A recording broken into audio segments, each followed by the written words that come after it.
और फिक्र में अब बात सत्ता विरोधी उस संघर्ष की, उस लहर की जो हर दिन युद्ध का रूप लेता जा रहा है।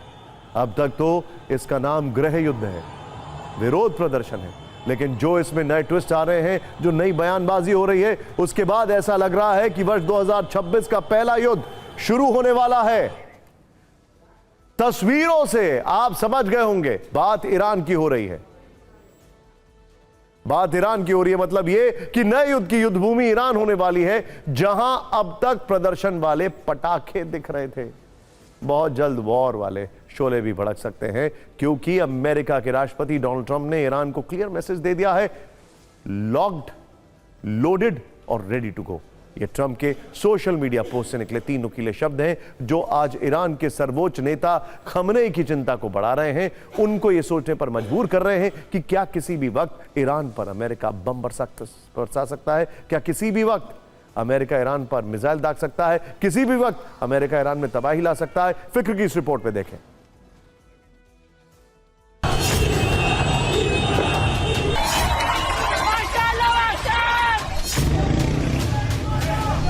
इन 2 तस्वीरों को देखिए। अब से ठीक 2 दिन पहले व्हाइट हाउस में इजराइल के प्रधानमंत्री बेंजामिन नेतन्याहू की मुलाकात अमेरिका के राष्ट्रपति डोनाल्ड ट्रंप से हुई।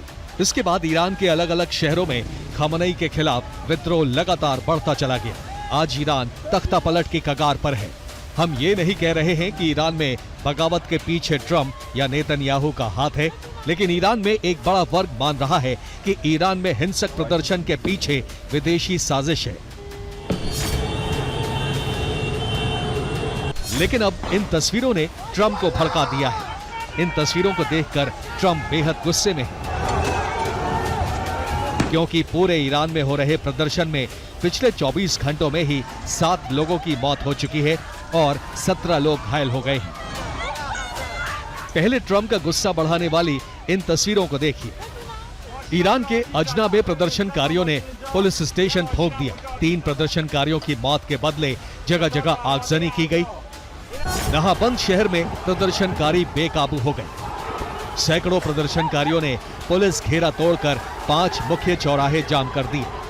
आधी रात को 4 इलाकों में हिंसा हुई। ईरान के खुजेस्तान में लोगों ने पूर्व IRGC कमांडर कासिम सुलेमानी की 15 फीट मूर्ति जला दी। ये तस्वीरें फार्स राज्य के कावर से आई हैं। यहाँ प्रदर्शनकारियों ने कई गाड़ियों में आग लगा दी। इसके अलावा सरकारी संपत्ति को नुकसान पहुंचाया। ईरान के मसाद शहर में एक सरकारी इमारत को आग लगा दी गई। इसके बाद गार्ड्स ने प्रदर्शनकारियों पर कई राउंड फायर किए। ये वीडियो पुलिस की गोली में मारे गए प्रदर्शनकारी खोदात शेरवानी के जनाजे का है। यहाँ भी खुलेआम डेथ टू खमनेई के नारे लगे। ये वीडियो तेहरान के ताहरीर स्क्वायर से आया है। यहाँ भी ईरानियों ने जमकर नारेबाजी की। उन्होंने कहा, न गाजा न लेबनान, ईरान के नाम हमारी जिंदगी कुर्बान। ईरान के बबोल शहर में पुलिस और प्रदर्शनकारियों के बीच सीधी झड़प हुई। इसमें कई लोगों को चोट पहुंची। इन तस्वीरों को देखकर ट्रंप ने कहा है, अगर शांतिपूर्ण प्रदर्शनकारियों के खिलाफ बल प्रयोग किया गया तो अमेरिका हस्तक्षेप करेगा। अगर प्रदर्शनकारियों को गोली मारी गई और उनकी हत्या की गई तो अमेरिका पूरी तरह तैयार है। इसके बाद खमनेई सरकार ने भी ट्रंप की धमकी का जवाब दिया। खमनेई के सलाहकार अली शमखानी ने कहा, ईरान को खतरा पहुंचाने वाले किसी भी हाथ को टारगेट पर पहुंचने से पहले काट दिया जाएगा। ट्रंप समझ लें कि राष्ट्रीय सुरक्षा हमारे लिए स्पष्ट रेड लाइन है। यानी हम कह सकते हैं कि ईरान में महंगाई को लेकर शुरू हुआ प्रदर्शन 2 देशों के बीच युद्ध की वजह भी बनता दिख रहा है। अगर अब एक भी प्रदर्शनकारी की मौत हुई तो देखना होगा कि आखिर डोनाल्ड ट्रंप क्या करते हैं। Bureau report, TV9, Bharatvarsh.